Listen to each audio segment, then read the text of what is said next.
Good afternoon. I'm Trinace Riggs, School Board Chair, and the administrative, informal, and workshop session of this meeting of the School Board of the City of Virginia Beach, Virginia is hereby convened at 3:31 p.m. on this 8th day of August, 2023.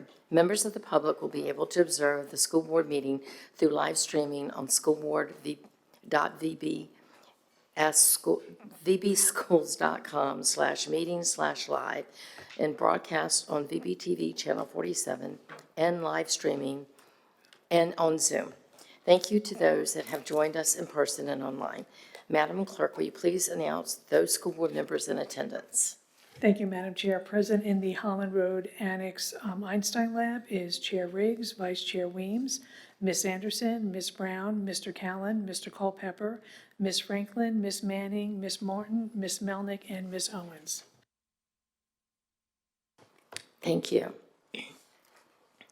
So we will start with our school board administrative matters and reports. Do any school board members have anything to report? Okay, seeing none, I do. I would like to take this time to share some comments. And I've written them down because I didn't want to forget anything. So regarding an issue that occurred at our last meeting after the closed session, however, before I do, I want to take us back to our first meeting in January, when this board selected me as the chairwoman and Mrs. Weems as the vice chairwoman. In that meeting, both Mrs. Weems and I shared our hopes for this board, how we wanted to repair our broken relationships, restore civility, embrace disagreements as a key part of governance, and seek to work towards solutions that benefited our students, staff, and parents of Virginia Beach City Public Schools. That evening, I left refreshed and rejuvenated, as it seemed that all of the other board members were hoping for the same things. Over the past several months, much like over the previous 2 years, we've been faced with many issues, most beyond our control, that have slowly dissolved our January commitments to each other. And as elected officials, we should expect to be questioned by our stakeholders, as every decision we make often has distinct outcomes that may or may not be accepted by all parties. What we shouldn't expect or even accept is when we do the same things to each other as one body. The beauty of a democracy like a school board is in the diverse viewpoints that we bring to the conversation. Certainly, our decisions must be governed by federal, state, and local laws and policies, but it is how we arrive at these decisions as one group. That's where we are tearing at the seams of unity. And as the chairwoman of this board, I have been especially challenged in this area. I do understand the spotlight. I've been in it before. And I understand the responsibilities of leadership, yet I underestimated the impact hateful and hurtful remarks have taken on my emotions. This is my cross to bear, and last week, in a moment of sheer frustration, I considered resigning from this board. Thankfully, after taking time to reflect and speaking with friends and mentors, I returned to the dais and resumed my role as chair. And if this momentary lapse based in emotional exhaustion negatively impacted anyone on this board, I truly offer my apologies to every one of you. Moving forward, a couple of things will change. One, after speaking with Mrs. Weems, we spoke this week several times. She has agreed to assist me in responding to emails sent to the board from constituents when I need assistance. And as I have done, her response will include a CC to the board and any other key individuals. We've already seen one that she responded for us. Next, I will ask and model that for the next 5-6 months, we will commit to working with each other as professionals and by demonstrating to each other the respect we richly deserve, as defined in the Code of Ethics we all signed that evening in January. And then I found this quote that I wanted to end with, and I thought it was apropos.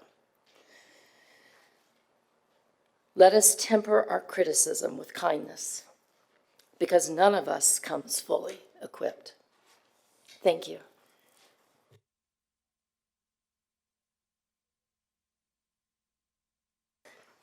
So we're going to return to school administration building update.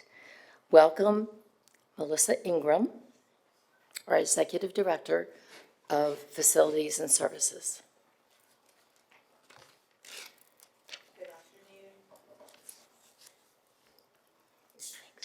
I think I'm on. Good afternoon.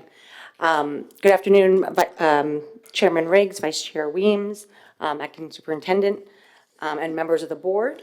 Again, I'm Melissa Ingram from Facility Services, and I'm here just to give you a really quick update on our return to school administration building. If you do recall, there is a building in the Municipal Center, Building 6, that we'll be returning to. So, but again, this is just a really quick overview, just so you all can understand. We're meeting with city staff, school staff over in this building monthly, a little bit more often than that, to kind of discuss timelines. So just wanted to let you all know. So again, here we have Building 6. As you all know, we had some extensive work done there regarding the HVAC system. We've taken that opportunity to move the building off the city's hot water loop. We've had HVAC and boiler replacements, electrical modifications. We've also taken opportunity to improve the school board room and try to ceiling, lighting, and VBTV replacements. More recently, we've been working on painting and things like that, just to kind of spruce the building up a little bit more for this opportunity. Also in the front lobby, we've had ceiling and lighting replacements. Now that the work is complete or close to complete, we are planning, as I mentioned, with all of our office staff here that are in Holland Road Annex, that will return to school admin building, Building 6. So the last date that we anticipate a school board meeting here at HRA at Holland Road Annex is September 26, 2023. So with that,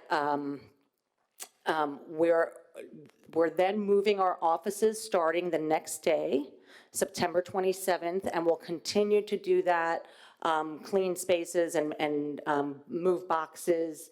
DOT is also a great big help in terms of moving phones, copiers, equipment, things like that. So we'll be doing that for the next several weeks.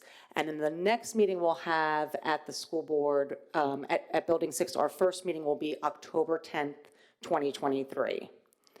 So we've spoken with both the clerk of the board and legal in terms of putting notices out that this will be the new school board venue. As I mentioned, we're meeting monthly with staff and here today to take any questions you all might have in terms of our first meeting in Building 6 when we return.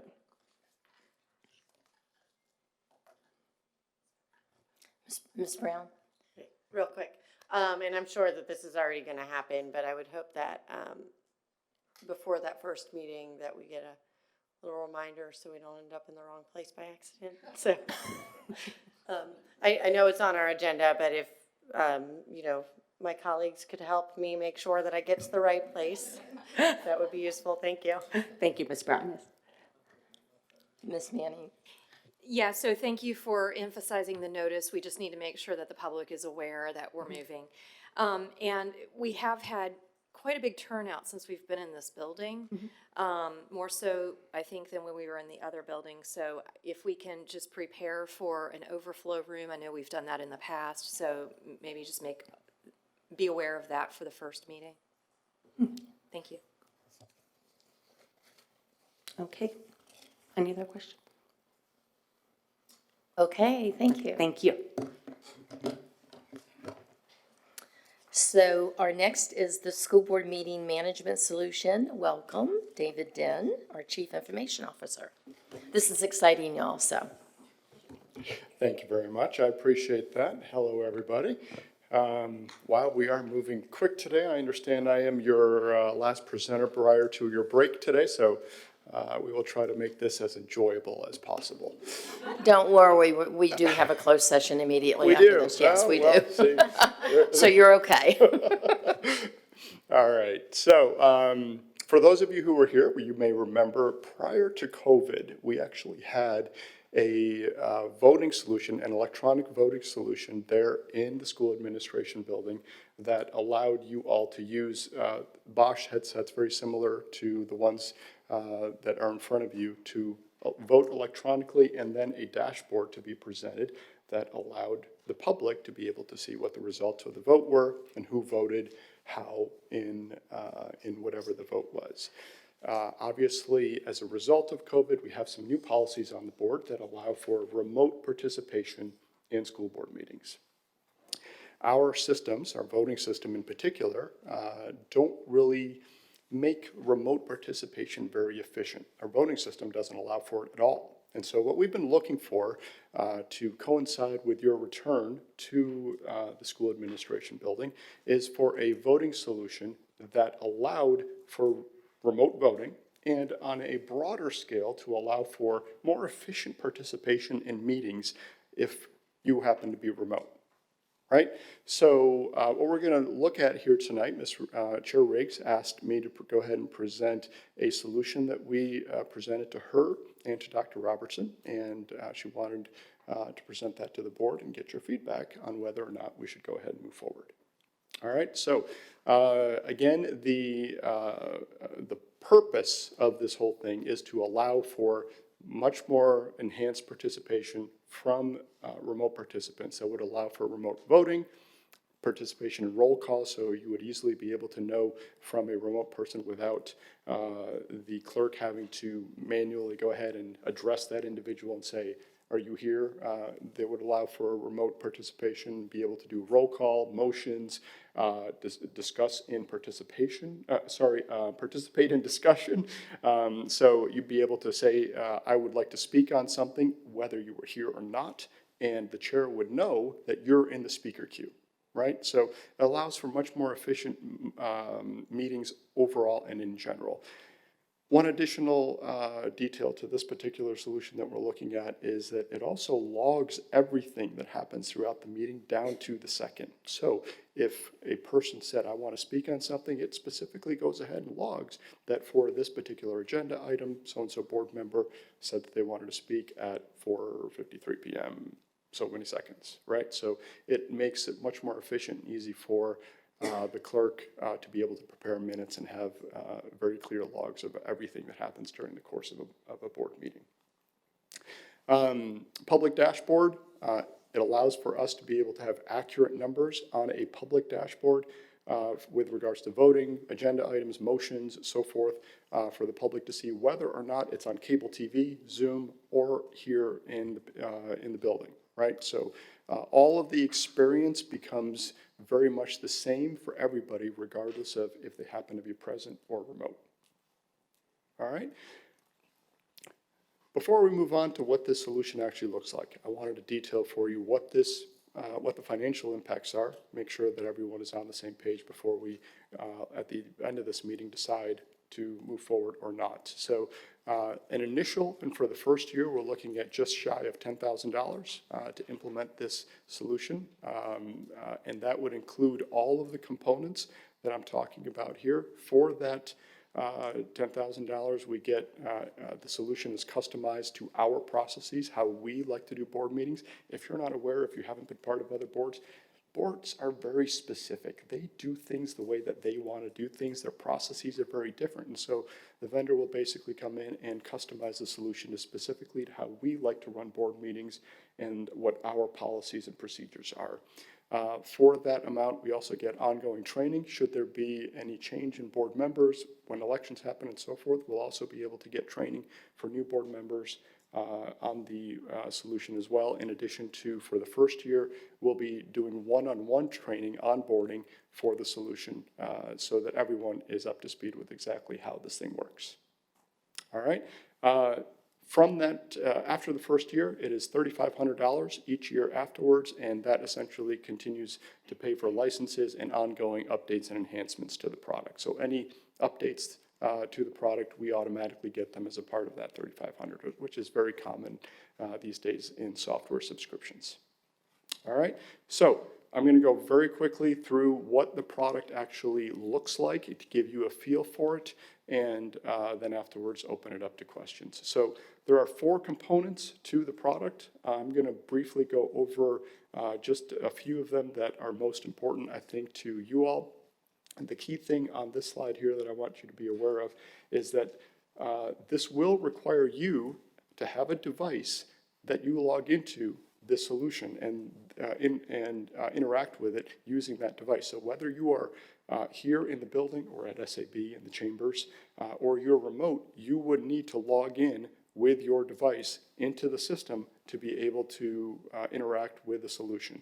So whether you are on a Windows laptop, an iPad, a Mac, or whatever, it really doesn't matter. You could theoretically even do this on your phone. If worse comes to worse and you happen to be in an emergency situation and for whatever reason your PC isn't working correctly, you could use your phone. All right, so it works on all platforms. So very quickly, the different components of this. I'm going to start at the lower left. The discussion manager component is for the chair. It allows her to see who happens to be in the speaker queue, what the agendas, details, things like that, in order to be able to manage the discussion that happens during the course of a meeting. The member app is what all of you as individual members will be able to interact with, be able to say, I would like to be in the speaker queue, I'd like to make a motion, be able to see details of the agenda and things like that. The public display, as it says, is for the public to be able to see what the results of a vote were, what the who's making a motion for particular things, right? So that is, of course, what when we have Zoom.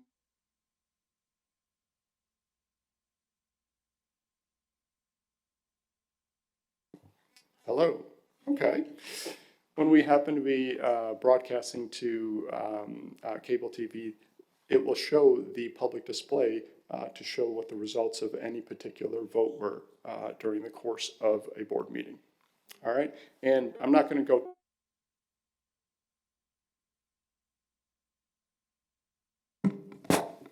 Hello? Okay. All right. I'm not going to go a lot into the meeting manager component, but the clerk will get a lot of training on that particular component. It basically is what you use to set up the meetings. So very quickly, just some screens. So when the clerk calls for roll, you would literally, as you're logged into the system, say, I'm present. And the chair on her screen would be able to see everybody who's present for the meeting, regardless of whether you happen to be in the building or not. This is what the screen would look like for agenda items. So you'd be able to see details with regards to any agenda. As a member, if you want to speak to an agenda, get into the speaker queue. You easily just click on the request to speak. If you want to make a motion, you click on it. So it's very, very easy to use and to keep things moving forward. This is what the screen would look like for if you want to vote yes, no, or abstain on a particular vote. This is what your screen would look like for voting. What the results of a vote would look like. So everybody, all of the members would very easily be able to see exactly what the yes, no numbers were for the results.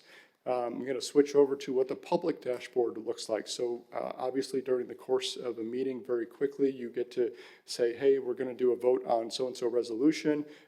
You'll see this screen where people are in the process of voting, and then when they are finished voting, you'll see where it says vote locked. In other words, people are done voting, and then when they are finished and everyone's vote has been submitted, it switches over to who said yes, who said no, and what the results were right there across the top of the screen, right? So very quickly gives you, allows you to move from a voting to yes, no, what the results are, instead of raising hands, count up who said yes, who said no, and that type of manual process that we've been doing since COVID, right? That's right. So you'll be able to see who motioned, who did the second, and so forth, right? So very quickly, we're going to show that on the. Do you have the ability for those motions that require more than a majority vote? We can pre-program in, like bylaws generally require more votes than that. We can pre-program that ahead of time. Yes, we can. We did ask the vendor those that question in particular, and they said yes, we can go ahead and accommodate that. Yeah. So public dashboard, be able to see exactly who's speaking right now, who's in the queue to speak. And I'm going to go ahead and keep going. This is public comment. We can go ahead and have a queue for who is in the queue for public comment. Now this one we can customize as well. If we don't want to display the queue, for example, and we decide we don't, the public would prefer not to have names listed, we don't have to, and we can just show the timer. while the course that individuals are speaking. So there's a lot of customizations that can happen to the software, again, to make it, to customize it for how we like to do our meetings and so forth. Very quickly, the chair view. So this view lets the chair know who's in the queue to speak, who is speaking right now, who motioned, who did the second, where we are in the agenda at the particular moment. So it gives the chair a lot of information. Ms. Weems, I'm sorry, I may be putting you out of your job here with regards to So gives the chair all kinds of information and gives her the ability to run a very efficient meeting. All right. What I'd like to do here very quickly, this is a quick video to show you what this looks like for another county that is currently using this. So I thought to try to pull all of that together and give you a feel for what does this actually look like, I thought this video would be useful. Our school board and staff really like the new system. They've commented on it, how easy it is to use. We're going to start with recording attendance. So if the board members could please record your attendance.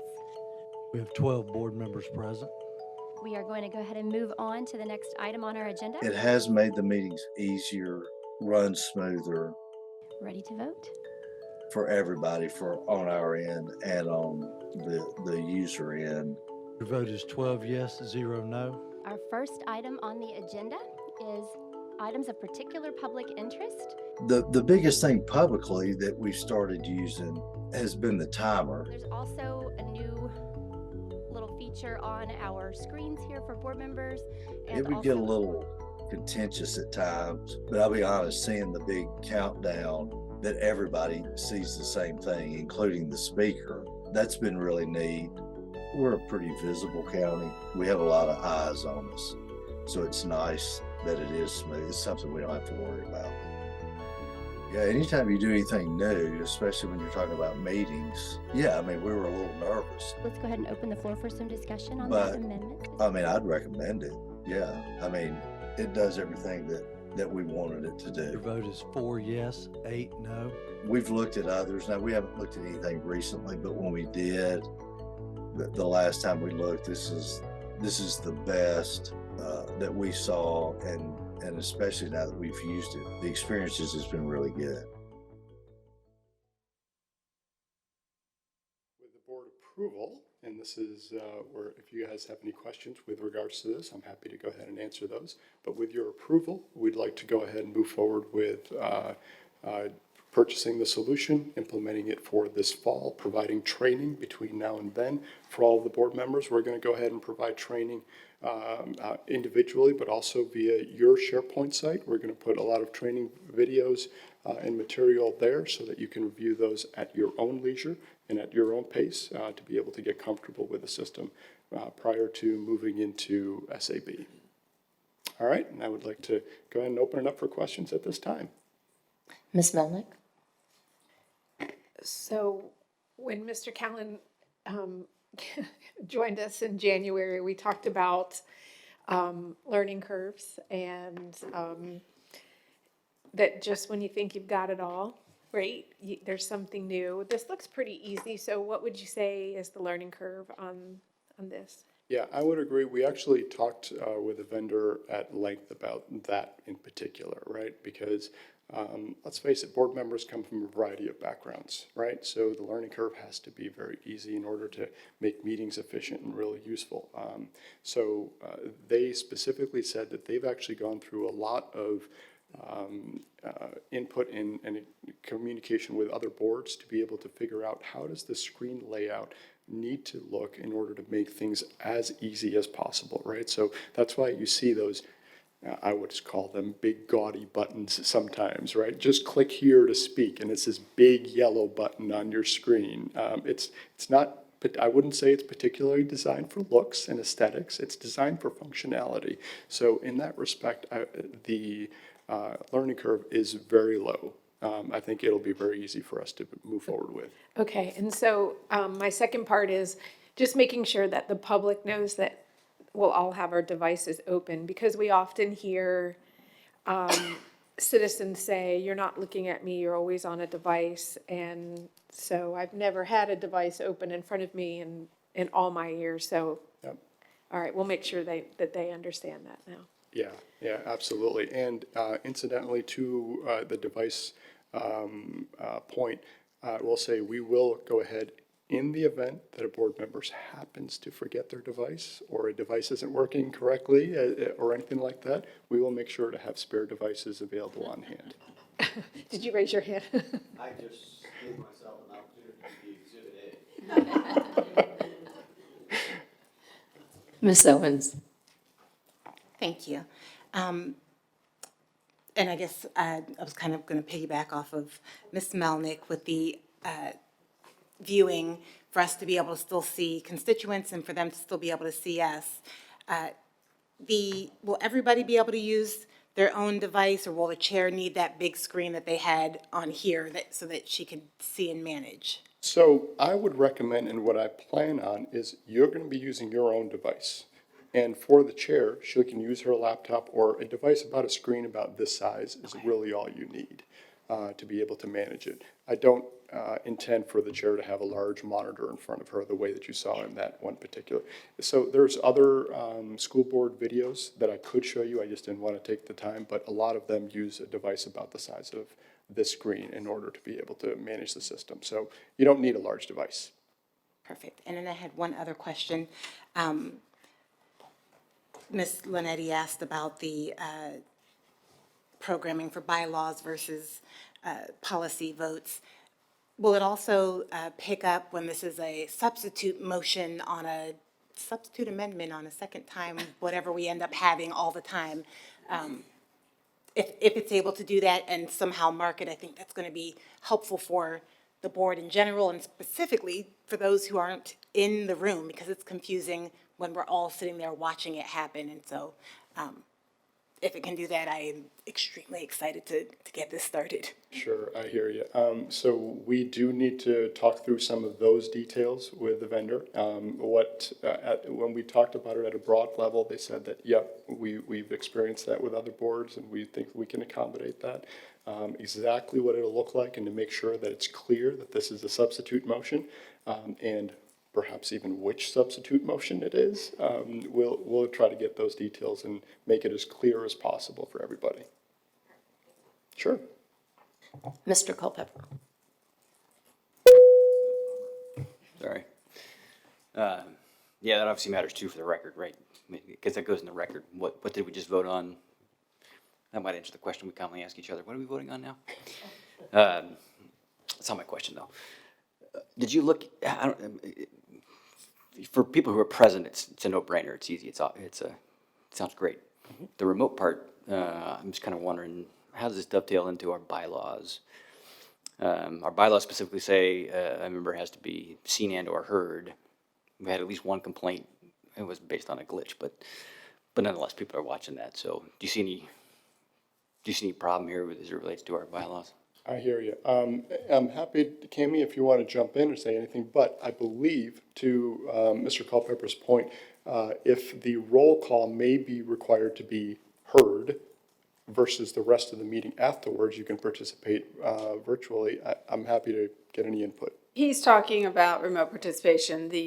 Anyone watching the meeting or in the audience needs to be able to hear the person who's remotely participating. They don't necessarily have to be able to see them, but they have to know where they're participating from.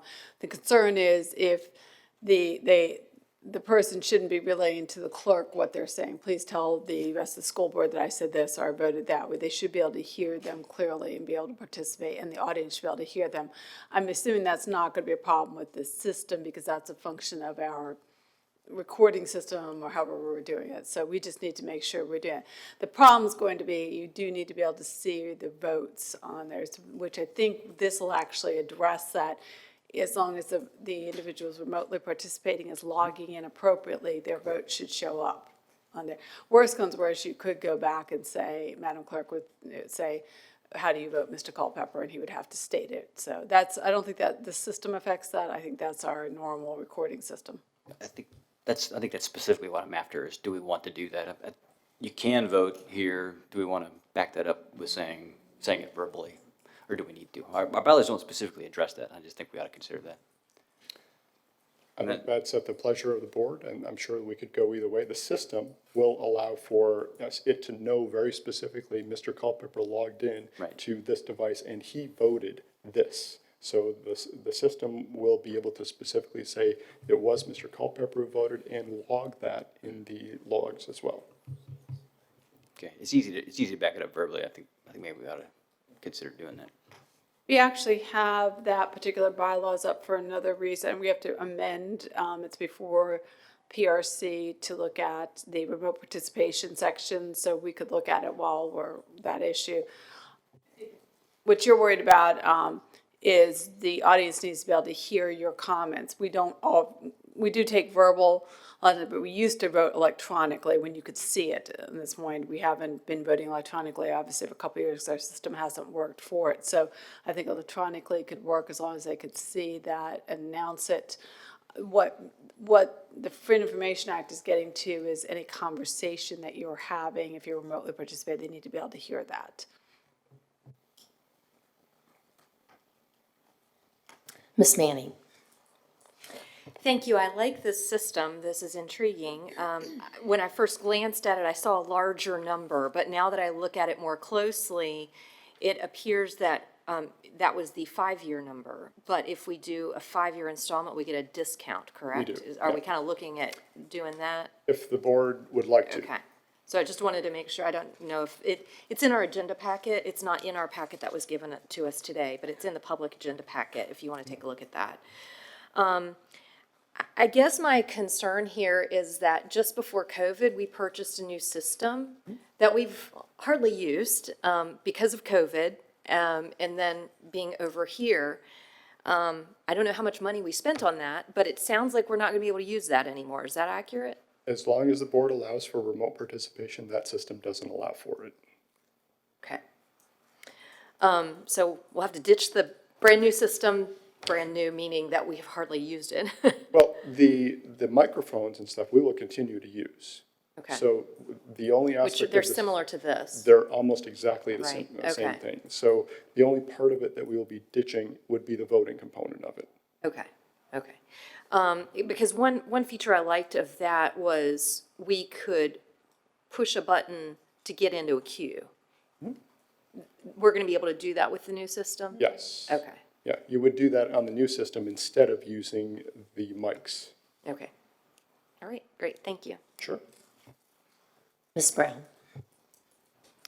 Yeah, so I really like the concept of this, and I do believe that it will help the meetings flow, and I presume since Ms. Riggs asked you to present on it, that she would find it useful, and the clerk? Yes, okay. Yeah, I wanted to kind of piggyback on Mr. Culpepper's comments for our bylaw 1-36. You know, and we can most certainly make some adjustments. There's quite a bit of legal code attached to the bottom of this, and it's section D1C for anybody that wants to look it up. And/or a school board member can be clearly heard and/or seen through the method of remote participation throughout meeting. My concern is that anybody could be pushing that button if the computer is just open. And so I don't think though that means that we need to not do the system. I just think that it's a consideration that maybe we should take a look at and make sure, and of course with Ms. Linetti. So just wanted to make sure I brought that section up. That's it. I do support it though. Thank you. Sounds good, thank you. Ms. Melnick?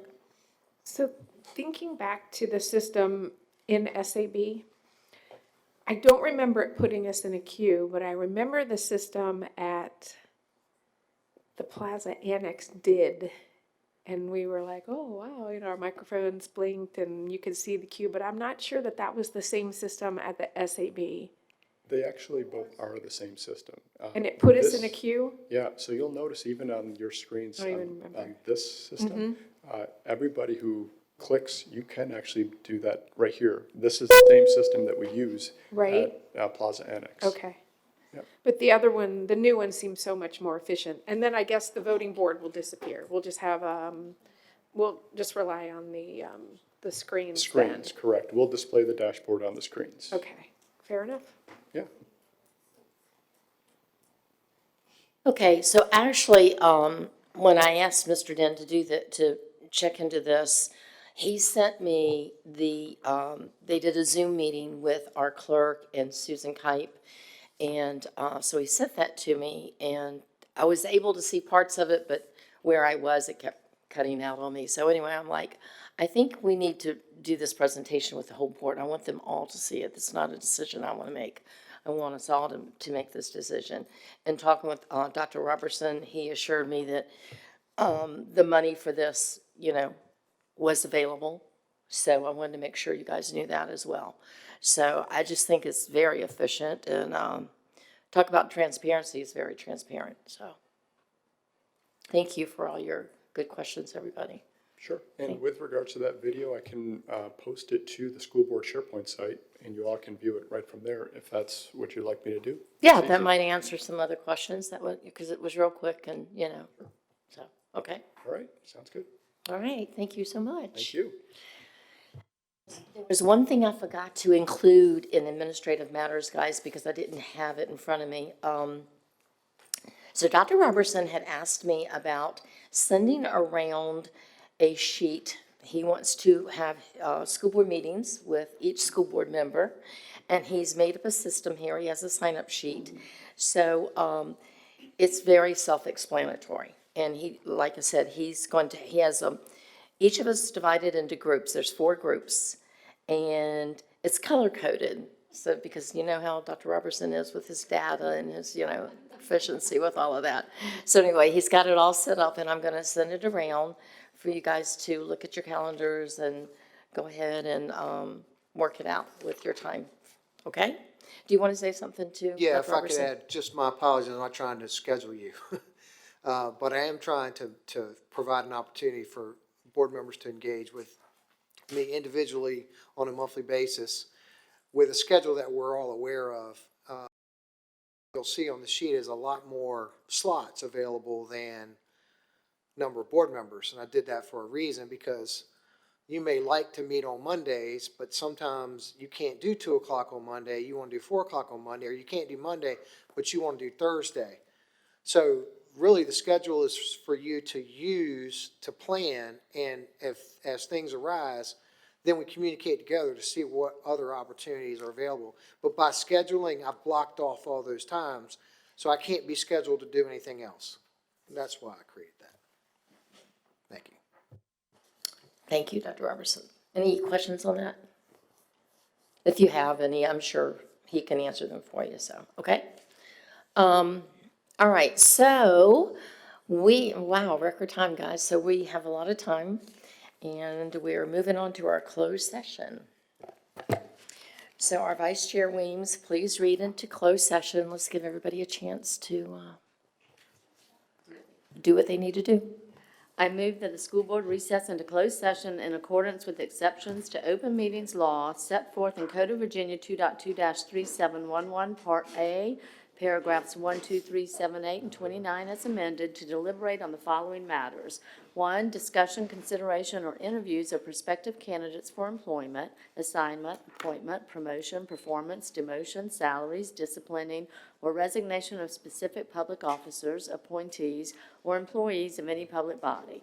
An evaluation of performance of departments or schools of public institutions of higher education where such evaluation will necessarily involve discussion of the performance of specific individuals. 2, discussion or consideration of admission or disciplinary matters or any other matters that would involve the disclosure of information contained in a scholastic record concerning any student of any public institution of higher education in the Commonwealth or any state school system. 3, discussion or consideration of the acquisition of real property for a public purpose or of the disposition of publicly held real property where discussion in an open meeting would adversely affect the bargaining position or negotiating strategy of the public body. 7, consultation with legal counsel and briefings by staff members or consultants pertaining to actual or probable litigation where such consultation or briefing in open meeting would adversely affect the negotiating or litigating posture of the public body. For the purposes of this subdivision, probable litigation means litigation that has been specifically threatened or on which the public body or its legal counsel has a reasonable basis to believe will be commenced by or against a known party. Nothing in this subdivision shall be construed to permit the closure of a meeting merely because an attorney representing the public body is in attendance or is consulted on a matter. 8, consultation with legal counsel employed or retained by a public body regarding specific legal matters requiring the provision of legal advice by such counsel. Nothing in this subdivision shall be construed to permit the closure of a meeting merely because an attorney representing the public body is in attendance or is consulted on a matter. 29, discussion of the award of a public contract involving the expenditure of public funds, including interviews of bidders or offerers, and discussion of the terms or scope of such contract, where discussion is in an open session would adversely affect the bargaining position or negotiating strategy of the public body. Namely, to discuss A, superintendent search consulting firms, interviews, schedule, acting superintendent contract. B, status of pending litigation or administrative cases. C, consultation with legal counsel regarding probable litigation and pending litigation matters. And D, discussion on property issue at Princess Anne High School. Thank you.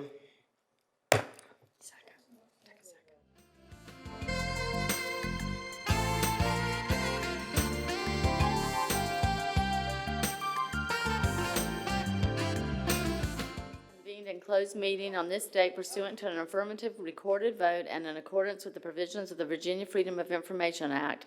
And whereas Section 2.2-3712D of the Code of Virginia requires a certification by this school board that such closed meeting was conducted in conformity with Virginia law, now therefore be it resolved that the school board of the city of Virginia Beach hereby certifies that to the best of each member's knowledge, only public business matters lawfully exempted from open meeting requirements by Virginia law were discussed in the closed meeting to which the certification applies, and only such public business matters as were identified in the motion for which the closed meeting was convened were heard, discussed, or considered.